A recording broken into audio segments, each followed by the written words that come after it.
Bismillahirrahmanirrahim.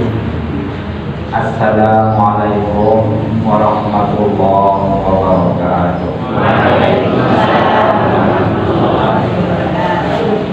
Alhamdulillahi rabbil alamin. Wa bihi nasta'in ala umuri dunya waddin. Wassalatu wassalamu ala asyrafil anbiya'i wal mursalin Sayyidina Muhammadin wa ala alihi wa sahbihi ajma'in, amma ba'd. Al-muhtaramun wal muhtaramat, al-hadirun wal hadirat, Bapak Ibu yang hadir pada pengajian kita pada hari ini, tepatnya kita pada hari ini di Masjid Nurul Atiyah.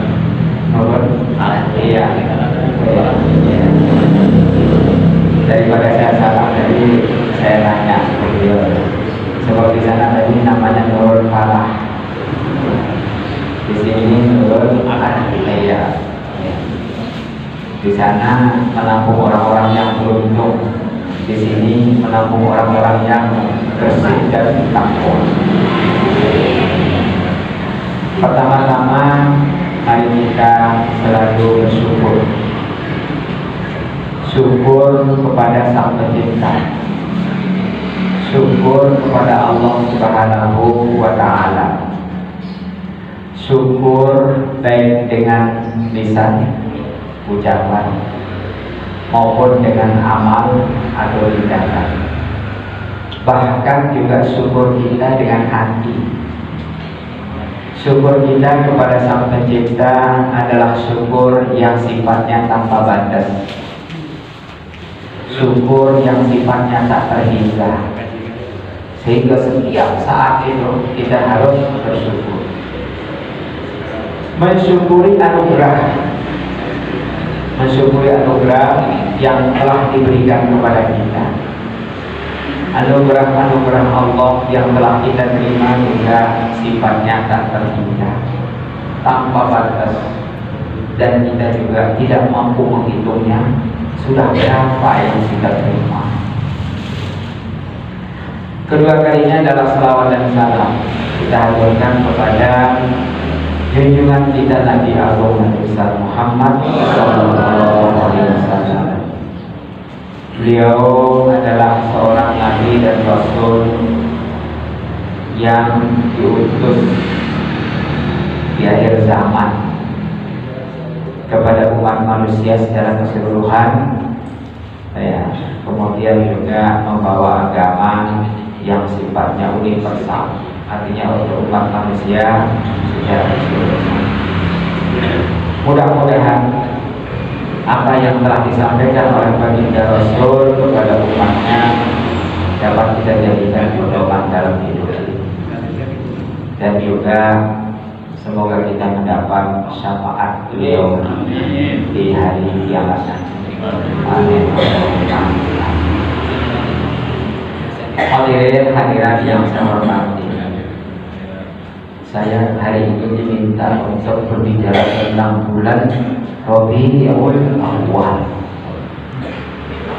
Lalu juga dikaitkan dengan hari kelahiran baginda Rasul. Ini bulannya bulan Rabiul Awwal, yang sesungguhnya kita pada hari ini berada di penghujung bulan September, bulan tanggal 29, besoknya tanggal 30. Gampang, sebab kalendernya kan banyak itu. Tapi kalau saya tanya tanggal berapa bulan Rabiul Awal sekarang, pasti banyak yang tidak tahu. Bukan tidak tahu, lupa lihat. Mengapa? Sebab bulan Hijriah itu tidak standar gaji. Kan itu yang pertama ya. Tidak menjadi standar jatuh temponya hutang. Yang populer itu adalah tahun Masehi, terutama kita di Indonesia. Umur negara kita sekarang berapa? 79 ya? Umur Indonesia berapa? 79. Itu kena standarnya Masehi. Tapi kalau Bapak Ibu mau agar lebih dari 79, gampang. Tinggal ganti standar Hijriah, umurnya 81. Jadi itu Masehi dan Hijriah. Nah, Masehi ini ya standarnya adalah perjalanan matahari. Hijriah standarnya dalam perjalanan bulan. Tapi bagi yang belajar astronomi, ya dua-duanya dipakai. Mana yang konsisten? Kayaknya benda langit sudah tidak ada yang konsisten. Kayaknya apa ya? Termasuk juga cuaca. Kalau dulu kan orang-orang tua kita sudah tahu hujan itu kira-kira dimulai bulan apa. Kita sudah tahu kalau itu. Jadi, sekarang kita tidak tahu Pak. Belum sepertinya mau hujan dia malah tidak. Ya kadang-kadang juga kita misalkan ada info dari BMKG gitu, Jogja hari ini berpotensi hujan. Tapi kita juga tidak tahu hujan itu kira-kira akan turun di daerah mana. Kalau dulu itu luar biasa, sirkulasinya itu kayak terjadwal betul. Baik, Bapak Ibu yang saya hormati, saya diminta berbicara tentang Maulid baginda Rasulullah Sallallahu Alaihi Wasallam.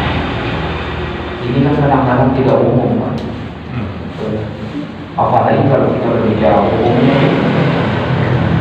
itu tidak pernah ada kesepakatan. Ada yang membolehkan, ada yang mengatakan kurang bagus.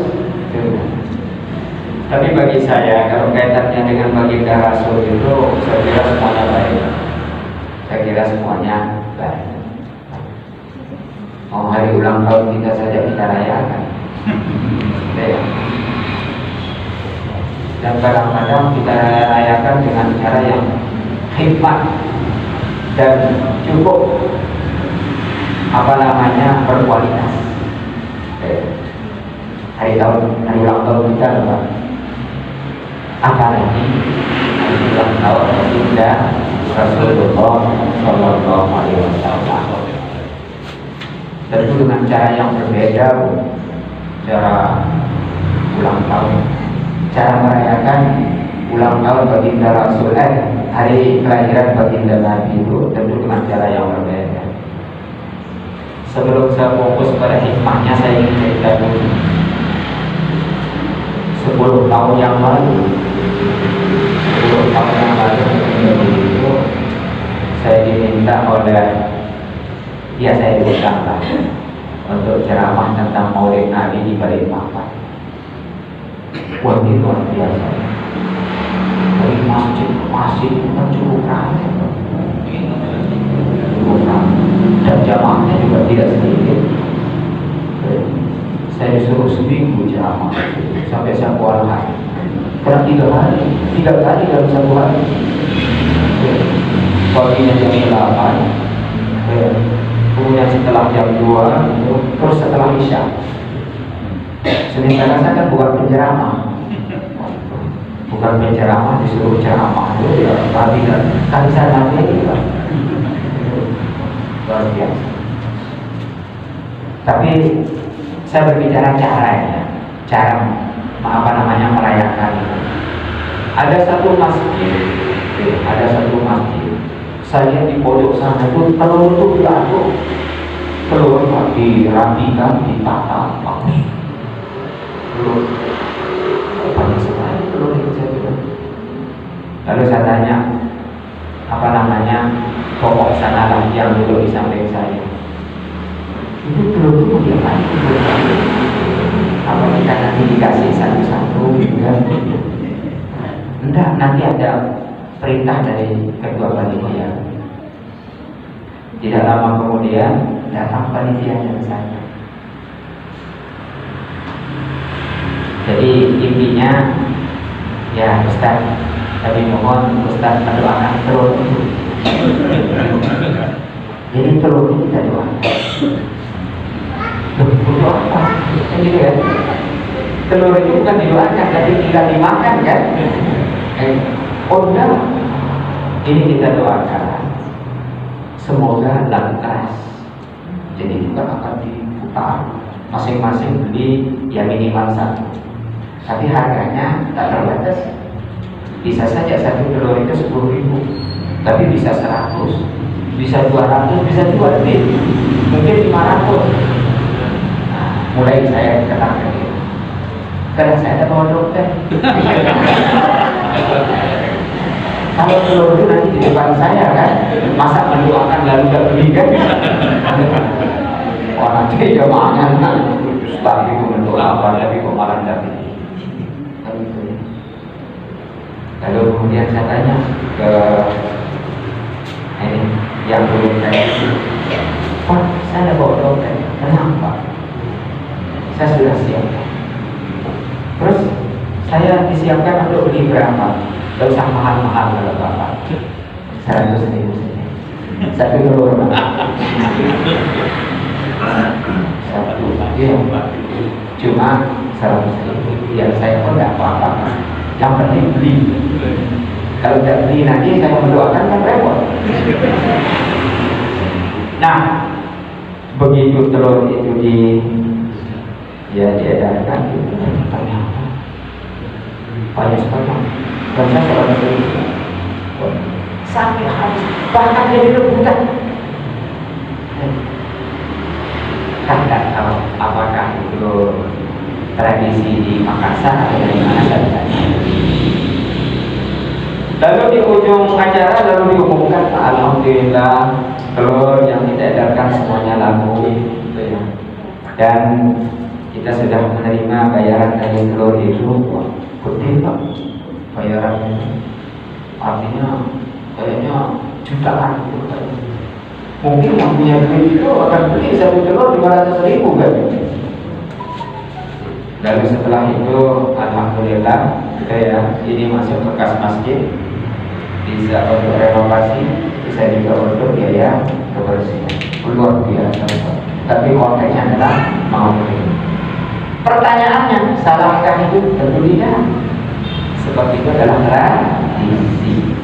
Tidak menyalahi agama, tidak menyalahi etika. Itu adalah cara untuk menarik infak. Itu namanya kreasi dan inovasi. Bid'ah itu bid'ah, tapi dalam konteks kreasi dan inovasi. Siapapun yang kreatif dan inovatif pasti mubdi. Orang pelaku bid'ah dalam bahasa. Tidak artinya.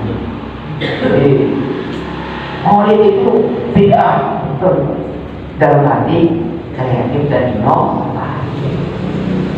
Kita ambil makna yang yang bagus itu Pak ya. Baik Bapak Ibu yang saya hormati. Jadi baginda Rasulullah SAW itu adalah nabi akhir zaman. Beliau diutus pada akhir zaman. Dan tidak ada nabi setelah baginda Rasul. Bahkan Rasul memastikan, Rasulullah SAW memastikan, la nabiyya ba'di, tidak ada nabi setelah saya. Maka bisa dipastikan, kalau ada orang mungkin nanti besok, lusa, minggu depan, tahun depan mengklaim dirinya nabi, bahwa saya adalah nabi, pastikan bahwa itu adalah bohong. Sebab tidak ada nabi setelah baginda Rasulullah SAW.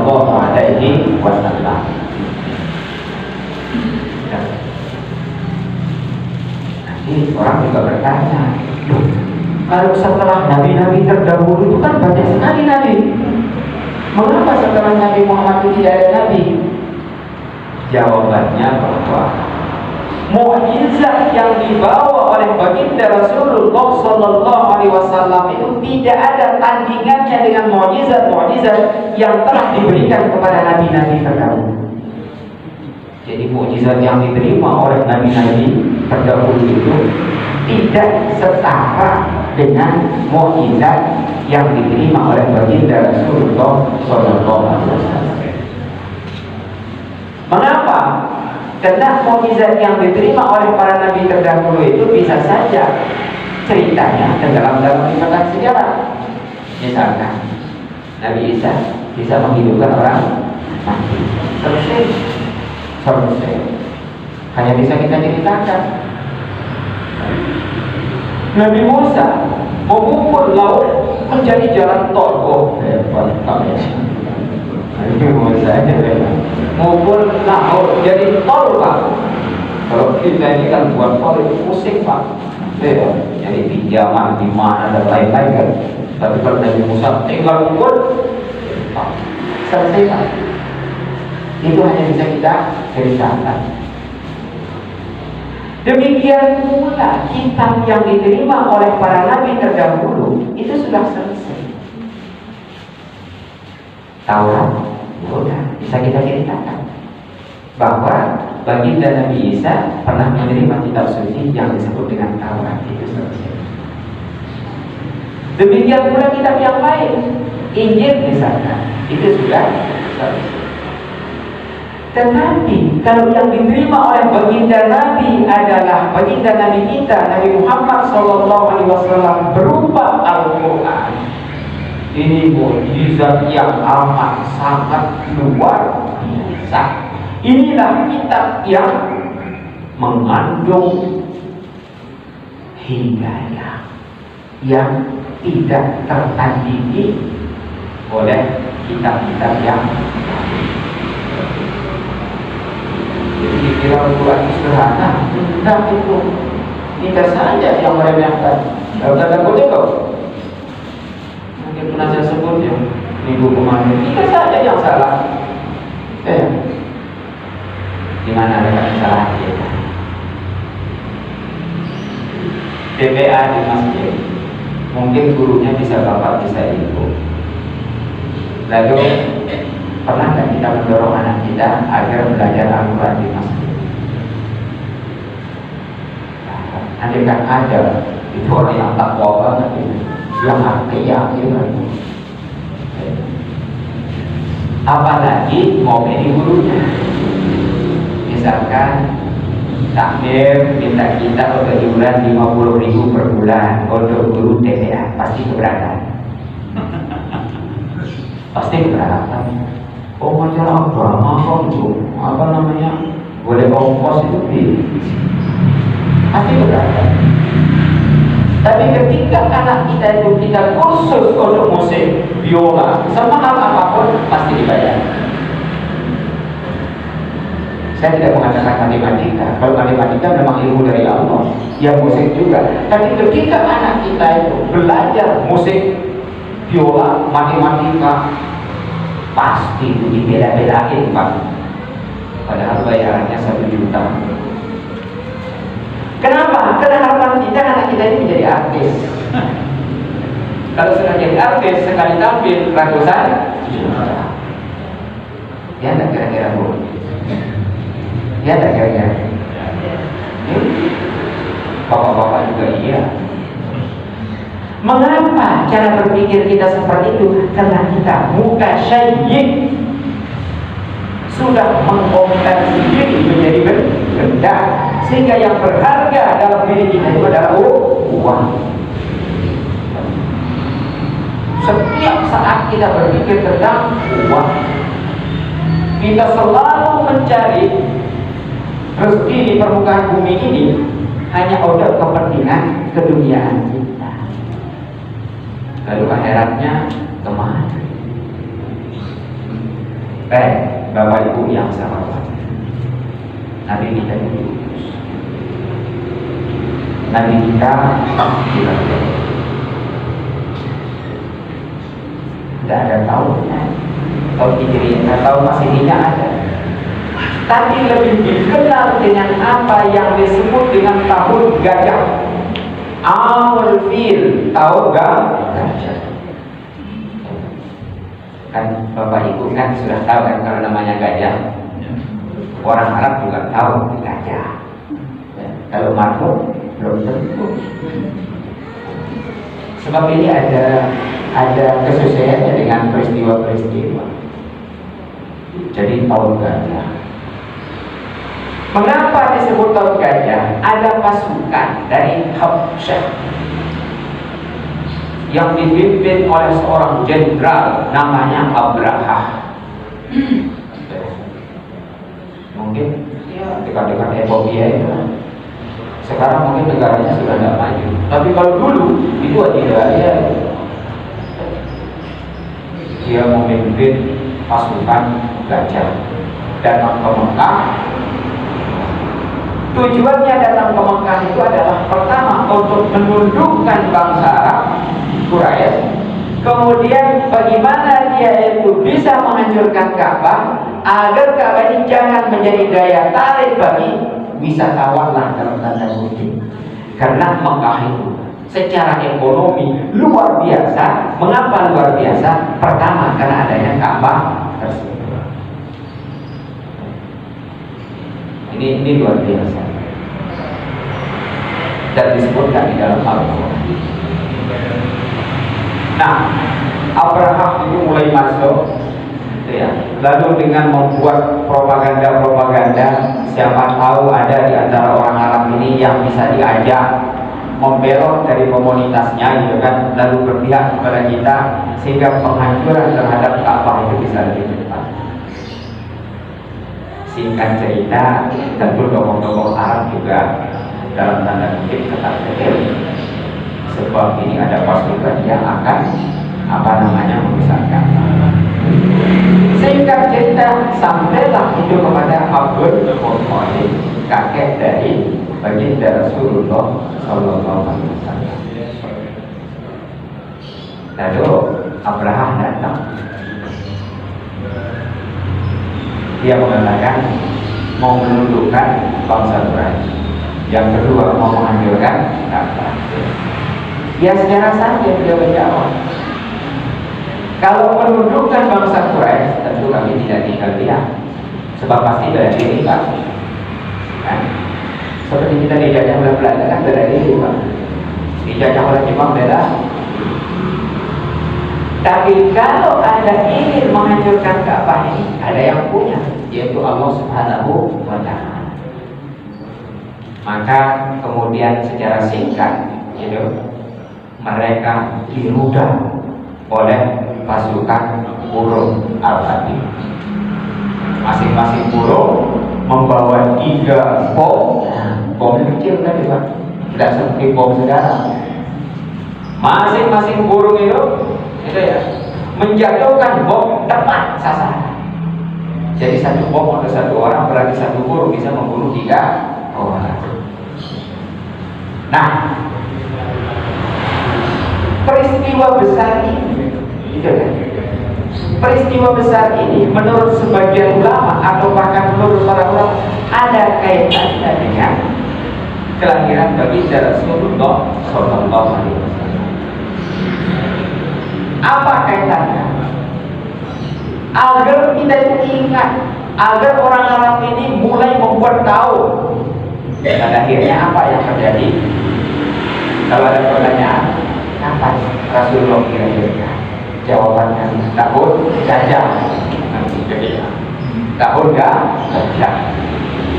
Nah, barulah kemudian orang-orang Arab ini membuat mengingat tahun yang disebut dengan tahun gajah. Belum ada Hijriah di situ belum.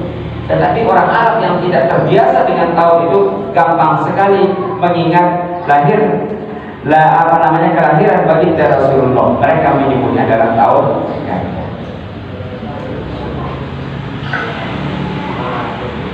Baginda Rasulullah begitu lahir. Ini begitu lahir. Luar biasa. Saya tidak bercerita apa yang dimimpikan oleh ibunda apa yang dilihat oleh orang-orang yang tidur bersama Ibunda Rasulullah ketika malam terakhir itu. Yang pasti banyak peristiwa besar. Tapi Nabi kita lahir dalam keadaan yatim karena ayahanda meninggal di awal.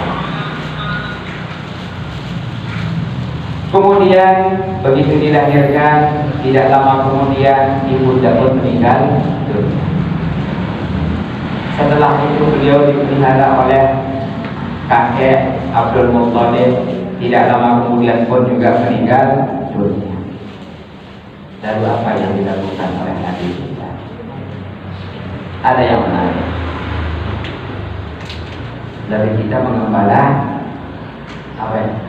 Mengembala kambing. Dan memang Nabi kita pernah menegaskan bahwa tidak satu pun seorang Nabi kecuali dia itu mengembala kambing. Tapi kalau saya pikir, kenapa kambing tidak onta? Kan secara ekonomi kan lebih beruntung onta. Secara ekonomi, kalau ontanya kan begini, kalau kambing kan begini. Nah, di antara jawabannya itu hewan yang paling rewel itu kambing. Jadi memelihara kambing itu perlu kesabaran.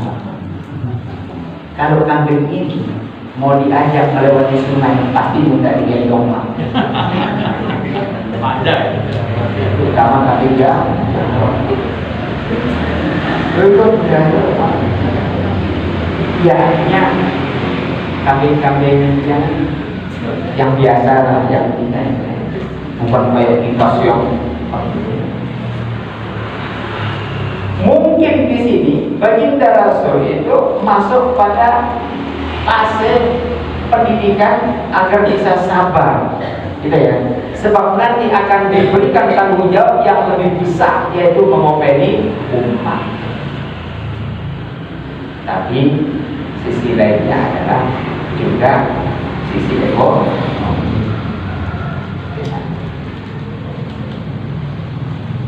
Coba Bapak Ibu renungkan.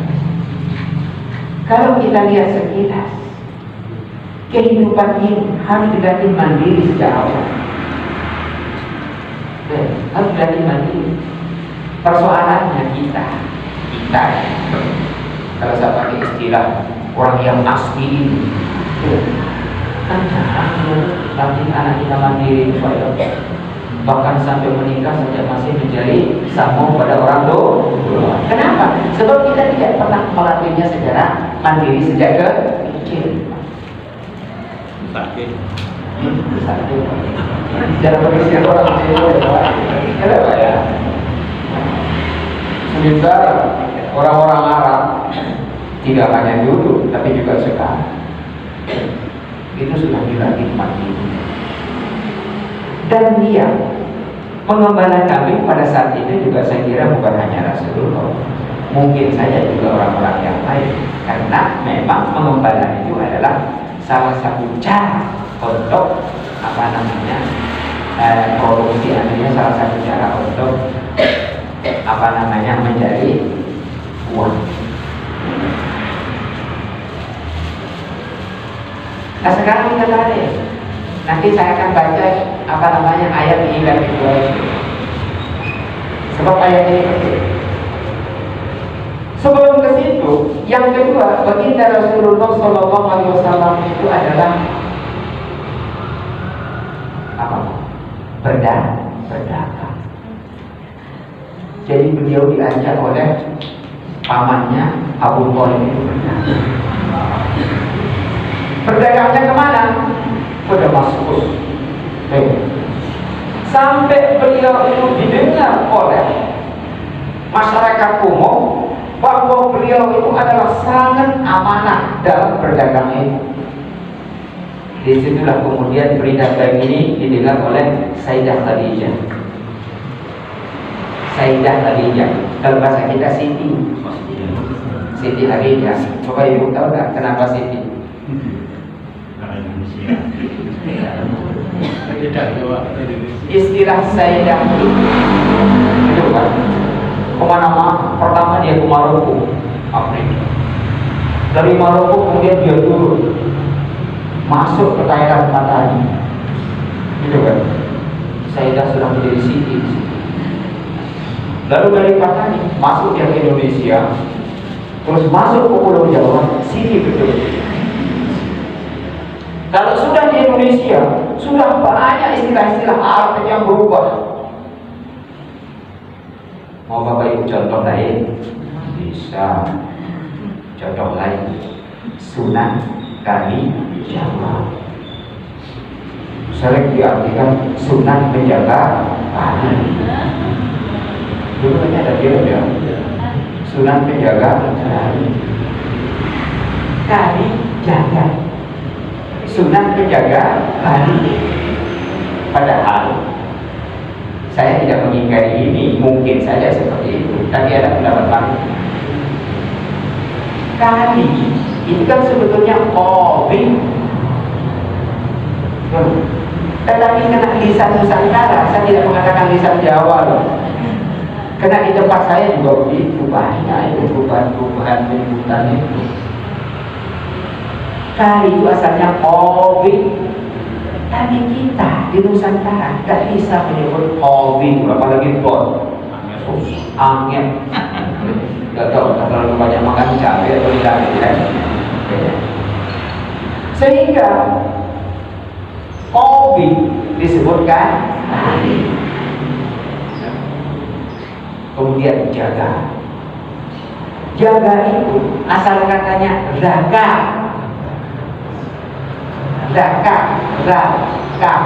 alif hamzah, sampailah ke Khadijah, Siti Khadijah, Sayyidah Khadijah. Nah, ketika Sayyidah Khadijah mendengar bahwa ada anak muda yang sangat amanah, terutama dalam melaksanakan bisnis, Khadijah tentu mencari. Pernah Sayyidah Khadijah itu orang berapa? Beliau adalah orang yang kaya. Singkat cerita, yaitu Nabi kita kemudian mewakili Sayyidah Khadijah dalam melakukan ekspor impor. Nah, jadi yang dilakukan Nabi kita itu bukan jualan kecil-kecil, bukan hanya kelontong dalam pengertian terbatas, tetapi adalah ekspor impor. Ekspor impor. Tapi saya dua tradisi ini tidak ada yang kita laksanakan. Pertama, tradisi peternakan. Tradisi peternakan kan tidak, Pak. Sehingga 1.000 orang Indonesia memiliki satu kambing. Bahkan 10.000 orang Indonesia hanya memiliki satu kambing. Konon berbeda dengan orang New Zealand. Satu orang memiliki 5 kambing. Akhirnya pedagang-pedagang saja di sekitar kita sangat kesulitan untuk mencari kambing, padahal potensi ekonominya luar biasa. Kalau profesi peternak dikirain profesi yang kurang oke, kurang keren, padahal itu luar biasa loh itu. Iya Pak ya. Itu dari sisi peternakan. Tapi tidak hanya kambing, termasuk juga ayam kampung. Dan itu Pak ya.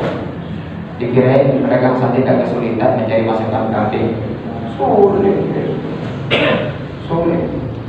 Mengapa? Karena di sekitar kita jarang sekali orang yang berternak kambing, padahal potensi ekonominya luar.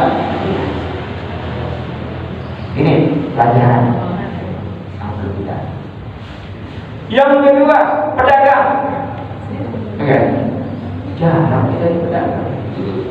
Profesi pedagang ini diambil oleh orang lain. Padahal kata Ibnu Khaldun, itu kata Ibnu Khaldun, sektor perdagangan hanya itu yang mampu untuk meningkatkan gerak ekonomi. Kita tidak ada yang berdagang. Andai kan kita berdagang baru laba kecil, penampilannya sudah terlalu oke, Pak. Akhirnya ya keuntungannya kan menjadi tergerus oleh konsumsi dia sehari. Dan dari ini kita tidak lakukan. Jadi yang namanya perdagangan itu yang bisa merubah ekonomi suatu negara, ekonomi dari masyarakat. Hanya saja berdagang agak berbeda dengan beternak. Kalau beternak mungkin spekulasinya itu tidak terlalu tinggi, tapi kalau berdagang harus spekulatif.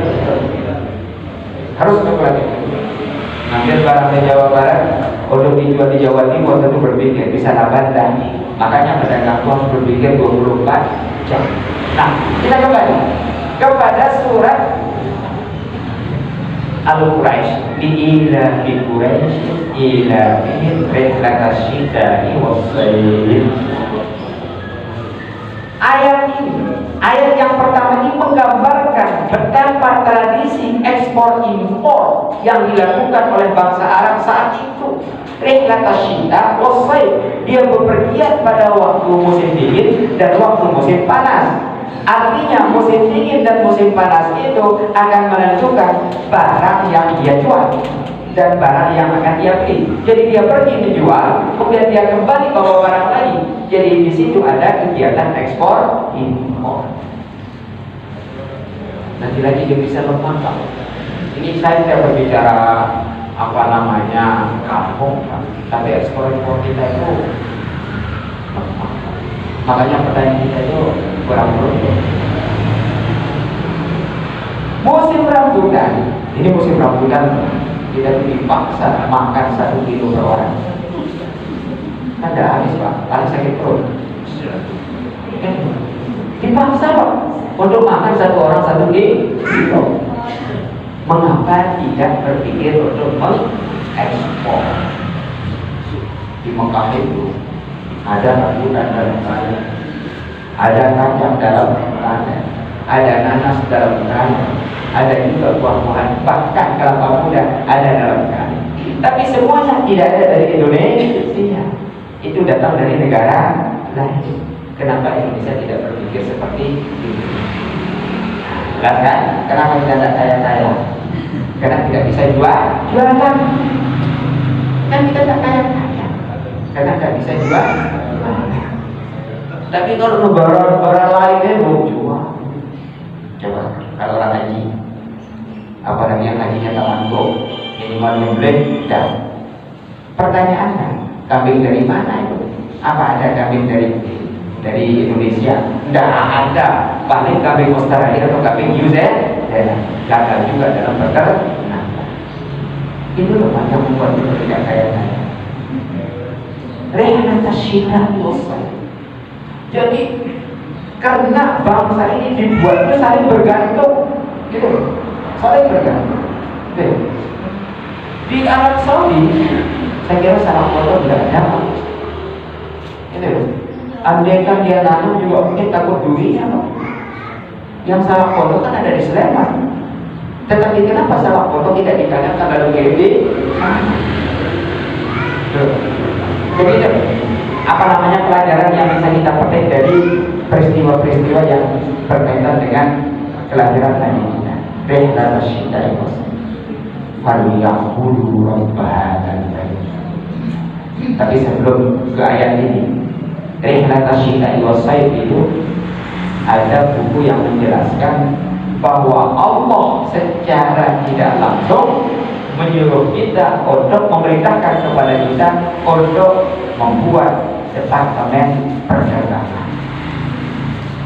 Jadi dari ayat Rihlatas syita'i was-sayf itu adalah perintah secara tidak langsung dari Allah agar kita mendirikan departemen perdagangan. Jadi Bapak Ibu tahu aja, kalau negara-negara yang maju yang kaya itu pasti perdagangannya itu tinggi. Falyabudu rabb hadzal bait. Karena ada gerakan ekspor impor, rezekinya luar biasa masyarakat Arab itu, maka hendaklah mereka itu patut bersyukur untuk menyembah pemilik rumah ini, yaitu Ka'bah. Bapak Ibu, kenapa disebut dengan Ka'bah itu Baitullah? Padahal Allah tidak bodoh rumah. Jawabannya litakrim wa tasyrif, untuk memuliakan Ka'bah tersebut. Jadi orang Arab ini harus bersyukur karena rezeki yang berlimpah. Maka sampai sekarang Pak, sampai sekarang kan rezeki yang berlimpah di sana. Nah, orang Indonesia yang umrah berapa Pak? Yang haji berapa? Dan ada karakter orang Indonesia yang tidak sama dengan karakter orang lain, suka belanja. Kan itu banyak, suka belanja. Begitu dia lihat belanja, mending Indonesia. Oh, ternyata buat Indonesia juga ya. Tapi kita itu punya suka lah belanja. Berarti di sana kan kaya. Nah, karena di sana kaya, harusnya orang-orang Arab itu bertakwa. Bertakwa, semua atqiya. Karena mereka sudah diberikan rezeki yang berlipat. Falyabudu rabb hadzal bait. Bahkan secara tidak langsung juga ini ada perintah untuk mendirikan atau membuat kementerian agama itu dari ayat falyabudu rabb hadzal bait. Kemudian alladzi at'amahum min ju' wa amanahum min khauf. Alladzi at'amahum min ju', apa yang perlu di sini? Kementerian apa Pak? Kementerian Pertanian. Karena at'amahum min ju', memberi makan karena kita lapar lalu diberi makan. Maka pertanian atau sektor pertanian itu harus luar biasa. Kalau tidak ada sektor pertanian, ngambil beras dari mana? Nah gitu. Yang lain-lain itu dari mana? Tapi lagi-lagi kita tidak bisa mencontoh ini. Artinya pertanian kita juga tidak maju. Padahal kalau pertanian ini maju, itu apa-apa bisa jadi mudah. Tapi ya lagi-lagi karena pertaniannya tidak maju, maka kemudian konsumsi dari buah dan lain sebagainya kita termasuk agak kesulitan. Alladzi at'amahum min ju' wa amanahum min khauf. Ini penting. Wa amanahum min khauf, dan memberi kenyamanan agar kita itu tidak takut hidup di dalam suatu negara. Maka ayat ini memerintahkan kita untuk membangun pertahanan yang kuat. Pertahanan yang kuat itu biasanya negaranya kan kaya. Tidak ada negara kaya lalu pertahanannya rapuh. Negara kaya pasti pertahanannya kuat. Tidak ada negara yang miskin lalu pertahanannya kuat. Bapak Ibu yang saya hormati, jadi kemudian saya akan tambah sedikit. Mukjizat baginda Rasulullah Sallallahu Alaihi Wasallam itu adalah Al-Quran. Yang tadi saya singgung. Ya maaf ya kalau saya kritik itu. Kita ini kadang-kadang memposisikan Al-Quran ini sebagai apa ya Pak ya? Tambahan apa Bu? Tambahan mas kawin, ditambah peralatan sholat dan Al-Quran. Kan gitu. Harapan kedua mempelai dan keluarganya apa? Agar anak yang lahir itu soleh dan solehah. Ada Al-Quran di sini, sudah ada bunga. Tapi begitu kedua mempelai pulang ke rumah, mukanya dipakai insya Allah. Tetapi Al-Qurannya taruh di atas rumah, tidak terjangkau kecuali pakai tangan. Mengapa? Karena kitab suci. Karena kitab suci jadi ditaruh di akhirat. Oh, luar biasa. Pertanyaannya, apa kedua mempelai bisa baca Al-Quran? Insya Allah nggak bisa. Tapi kemudian apakah kedua mempelai itu rutin membaca Al-Quran? Ini kadang-kadang kita ragukan. Padahal yang baik ini baca Al-Quran antara maghrib sampai isya. Tidak perlu dari awal sampai akhir. Sebut pada surat tertentu, misalkan surat As-Sajdah, apakah surat Yasin? Cukup. Yang penting jangan taruh di akal lalu kita tidak bisa menyentuhnya. Karena kita mengatakan suci. Baru terdengar suara Al-Quran tadi pakai kaset kan? Di situ, ke situ kan? Kapan kedengaran orang membaca Al-Quran pakai kaset? Bisa saja karena berdua meninggal dunia, atau karena kita meninggal dunia. Ini benar. Karena orang meninggal dunia, itu pun dari kaset. Lalu ada pertanyaan, apakah keluarga almarhum bisa membaca Al-Quran? Kan pertanyaan juga, tanda tanya.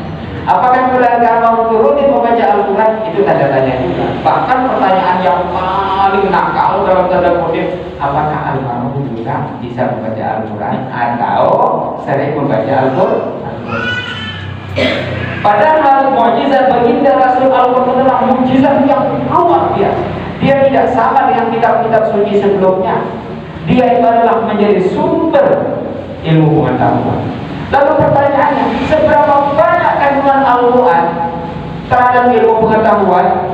Al-Quran menjawab, jika lautan dirubah menjadi tinta printer, isi Al-Quran itu belum habis. Bahkan kalau ditambah dengan berapa lagi? Ditambah 7 lautan ya.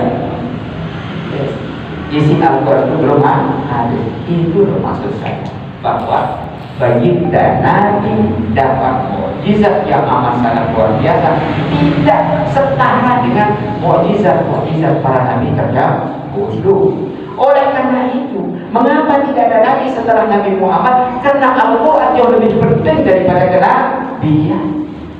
Maka Al-Quran itu selalu kita jadikan pedoman. Kita berusaha memahaminya, bisa secara langsung, kalau tidak melalui perantara para kiai, para tokoh agama dan lain sebagainya.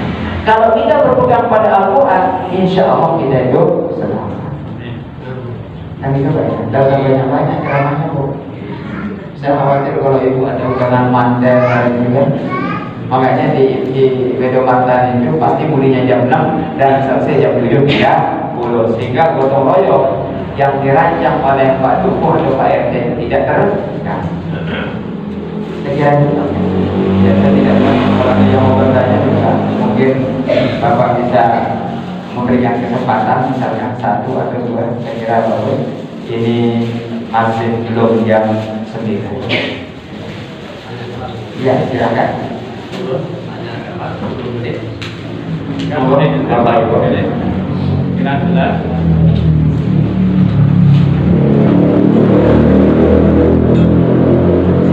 Bapak Ibu.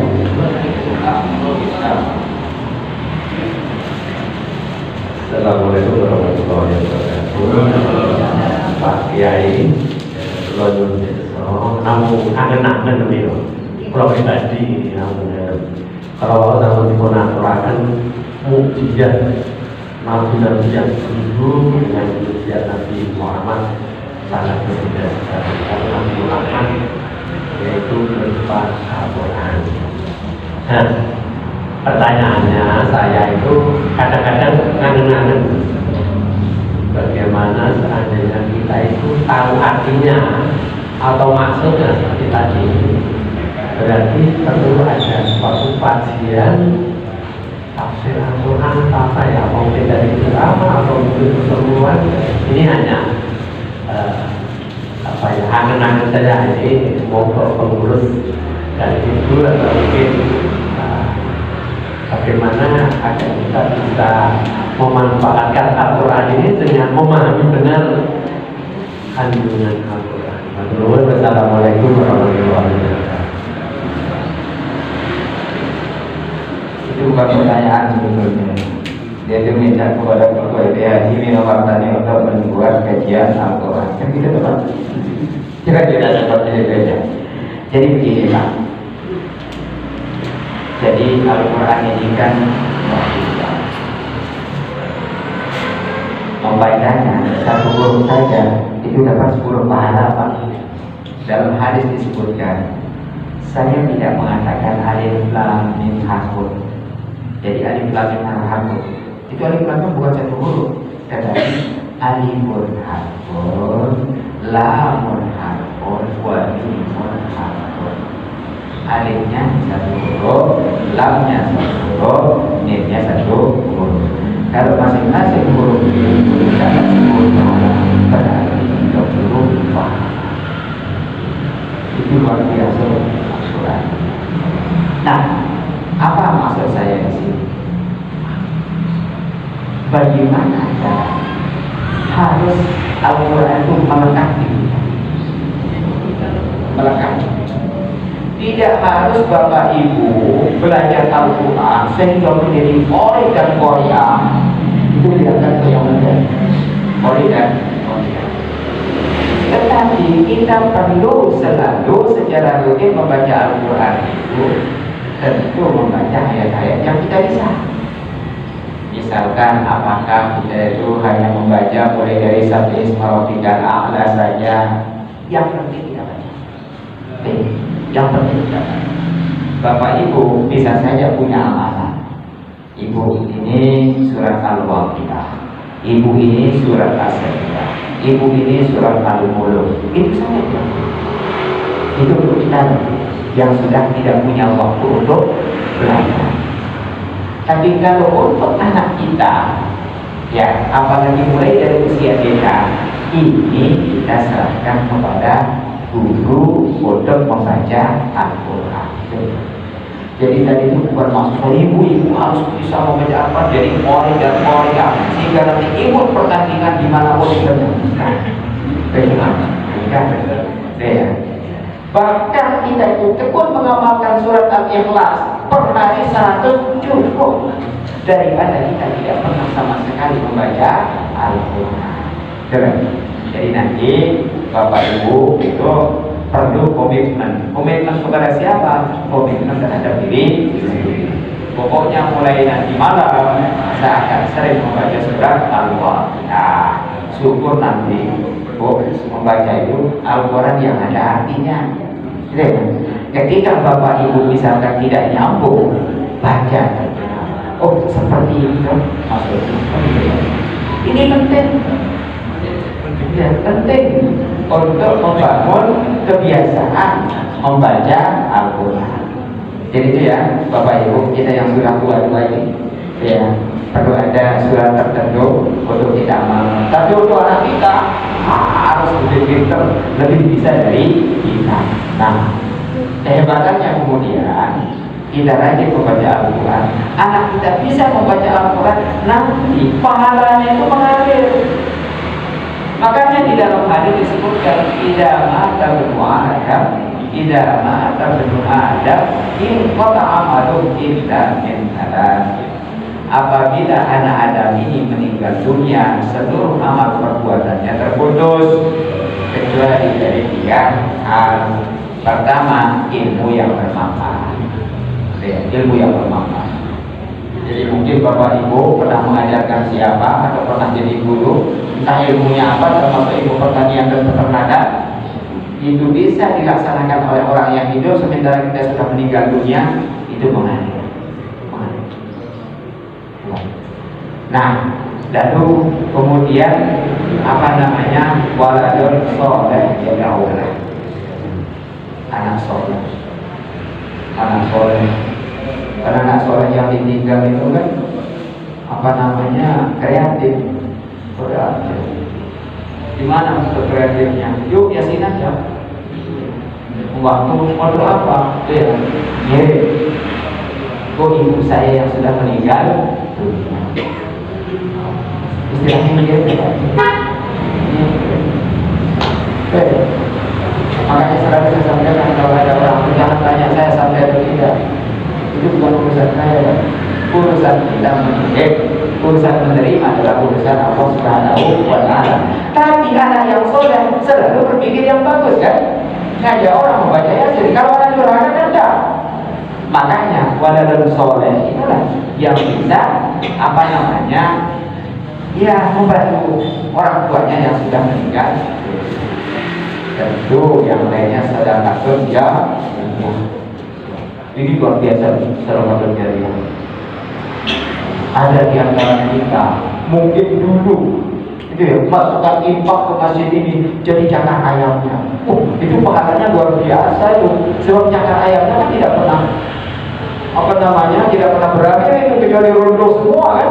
Itu kan luar biasa di sini. Ya. Nah, makanya dari dulu bahkan sampai sekarang umat Islam itu selalu apa namanya menyiapkan kebutuhan. Kalau tidak secara mandiri, secara kolektif cukup dengan rapat warga. Nah, makanya gitu.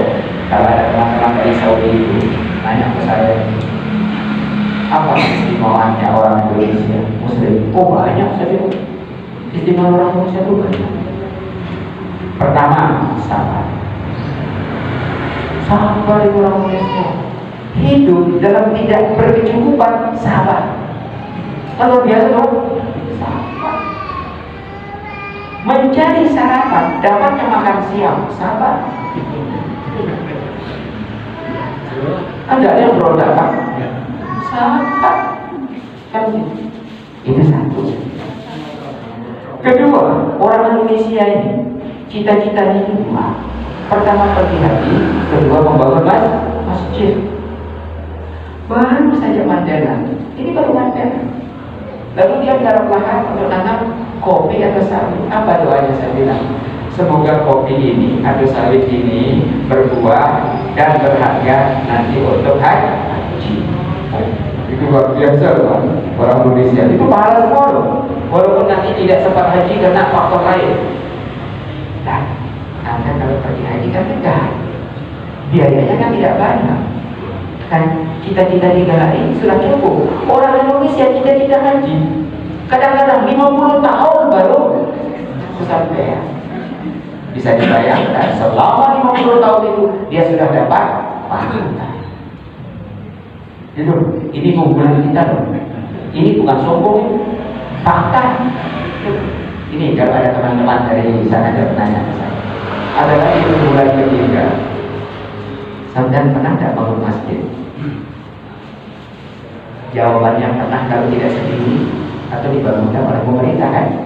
Kan orang-orang begitu kalau bangun masjid sendirian atau dibangunkan oleh pemerintah. Tapi kalau orang Indonesia ngajak semua orang yang punya kesempatan silahkan berinfak untuk membangun masjid. Jadi semangat persaudaraannya saja itu bukan hanya IPAI, tetapi juga secara kolektif itu kita punya semangat persaudaraan untuk menyiapkan kebutuhan ke akhiratan kita. Ini adalah keunggulan. Apalagi kalau bicara keunggulan yang berkah, namanya Jumat berkah. Ibu-ibu mendatangkan makan itu dan baik. Ini luar biasa. Makanya apa namanya Muslim kita ini luar biasa. Dalam keadaan tidak berkecukupan, tapi masih mau berhaji. Dalam keadaan kesulitan, gitu kan, masih kita itu bercita-cita untuk berhaji. Ini luar biasa. Saya kira itu yang saya sampaikan.